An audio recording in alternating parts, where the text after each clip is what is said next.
All right, so we have this update here from Cord Cutters News in regards to cord cutting 2.0. Now, we've been hearing about customers cutting the cord for years now. It's no surprise, whether it's cable TV, internet, it's all happening. Rest assured, customers are surely leaving. There's only a handful of customers that are really depending on it now at this point in time. It's less than 50% of the market share, which, cable TV and cable TV internet used to hold the whole market share. So now we're starting to see it decline further. And it is a slow process. So, it's not going away tomorrow, but rest assured it will continue to decline. And in a couple of years, maybe 2 or 3 the most, I think it'll be such a low dependency from America that, I don't even know if they'll continue to still offer it. There'll probably be some huge modifications to how the service is being delivered, in my opinion. So it looks like we got 50% of less than 50% of Americans now depending on cable TV internet. I think we're now at 42.7% is now what relies on cable TV providers for their home internet service. This is a steep drop from 51.1% in 2023. So that's a huge drop. In 2 years, it's like 9% almost. So that is huge. A lot of customers are fleeing. They're going to other alternatives. It's driven by the rise of fiber, 5G home internet, and other alternate providers. Now, this could be small local cable TV internet providers. If you're in a very rural town, you might have some competitors there that are offering you very similar service to, say, Spectrum or Comcast. It's still cable TV internet, but it's probably a better value for you. And these would be classified as the other category. There's different categories, right? There's cable TV internet, then there's 5G home internet, fiber, and then other. That other category is Starlink, DSL, and maybe local competition. All right, so we're seeing a huge rise in fiber. So a lot of customers are starting to go to fiber, and many are choosing to just go with 5G home internet. Now, the type of customers that are probably sticking with cable TV providers, I would say, are probably, in many cases, customers that have large households and have chosen to maybe bundle and take advantage of some additional packaging, which for many, it actually comes out to be a good deal, right? If you got in when there was some kind of huge promotion going on, maybe during a holiday, it may be wise for you to stick around with cable TV internet. It may be a good deal. There may be some good value. If you watch cable TV, if you're someone always watching it, and you have a landline because you live in a rural area and you don't have good wireless service, keeping your deal with Spectrum or Comcast might be wise. You're actually probably saving more money and you're getting service that you need and depend on because you don't have really any other options anyway. However, what tends to happen, which is why we're seeing the decline, is that living situations change. Your household becomes smaller as your children grow. Now it's maybe just you and your partner, and maybe you decide, we don't need this big old house. We're going to go somewhere smaller. Maybe you'll buy a small house. Maybe you'll even become a renter and sell your home and keep the money.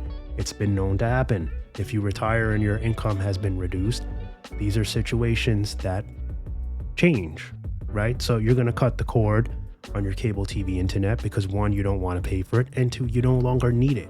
Now you may be living in an area where you now have more options, right? You could be in a community that has better wireless service now.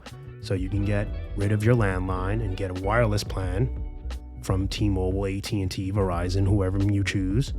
And you might decide, well, we don't need cable TV internet, and I don't even need fiber. I'm gonna go 5G home internet.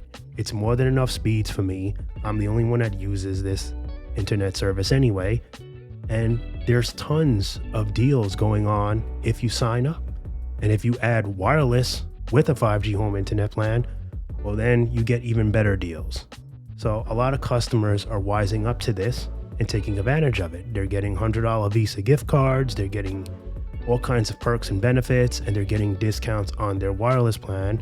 And for many, they just like the simplicity of 5G home internet.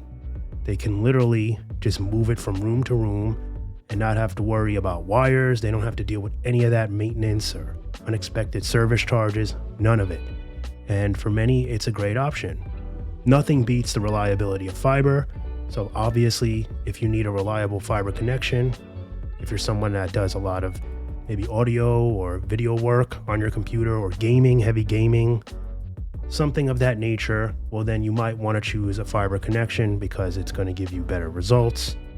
It's going to cost you a little bit more, but in the end, if that's the kind of speeds you need, then that's pretty much what you'll have to choose.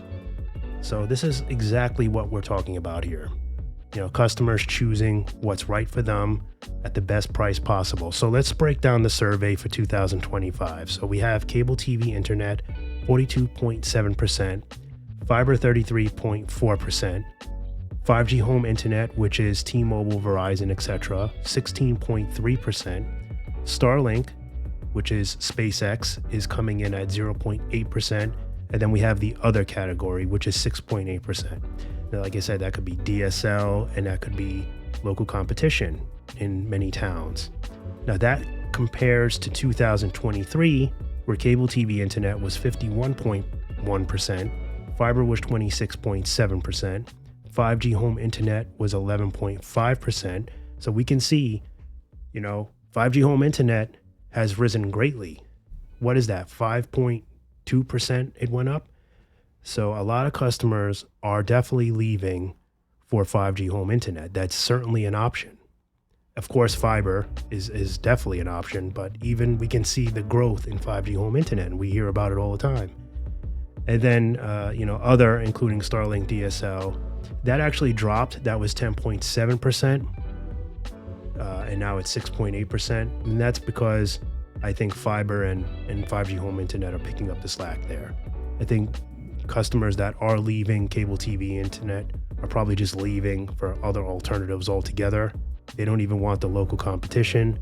They just want out of it. They're tired of the whole cable TV and cable internet altogether. They just don't want to deal with it. They like the freedom of maybe 5G home internet, or they just want to go fiber and just get the best of the best. So yeah, but nonetheless, that's our survey results here. Definitely. I mean, it's coming. Customers will continue to leave. It's a slow process. I think by 2028, we are certainly going to see a massive decline. It's going to dip further very fast within the next year or two, more than likely, because the economy in itself is not doing well, right? So people have to find ways to save money, and this plays a major role too. So if your internet bill is too expensive, then that's a very big reason why you'll leave. But also, people will do anything to save any kind of money. If you can save $10 a month and go to fiber, get better speeds, you're going to do it. People will save $10, $5 if they have to. It's the principle, and you don't have to deal with the rules and the aggravation of traditional cable TV internet. That's my take on it. Feel free to comment down below your thoughts on this. As always, thank you so much for stopping by and watching, and I'll catch you in the next one. Bye for now.